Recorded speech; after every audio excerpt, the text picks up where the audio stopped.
Drainage అయితే మాకు ఇప్పుడు కష్టపడి కట్టుకున్నాం. ట్యాంక్ కాడి నుంచి 2 గుట్టలు సన్న ఇప్పుడు ఇది 3వ సారి మేము కట్టుకోవటం. నెల నుంచి పనులు లేకోకుండా ఏం లేకోకుండా ఈయన సాయం చేస్తాడని ఈయనకి డబ్బులు లేకుండా ఓటెత్తి అన్యాయం చేసి ఎవరికేసారమ్మా? ఎవరికేసారు? ఎవరికైతే జగన్ రేవంత్ రెడ్డి గెలవాలనే రూపాయి లేకోకుండా గెలిపించినాం. ఈ ఒక్కసారి ఆయన కొంచెం సాయం చేస్తాడని. కరెంటు సంవత్సరం నుంచి లేదు, నీళ్లు లేవు, నిప్పులు లేవు, కడుపుతా ఉన్న పిల్లలు అన్ని.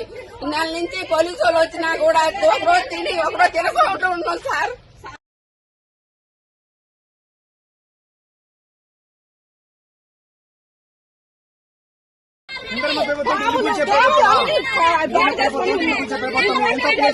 ముందుగా చెప్తా పక్కకు పోతుందా అని చెప్పి 8 సంవత్సరాలు వేసింది.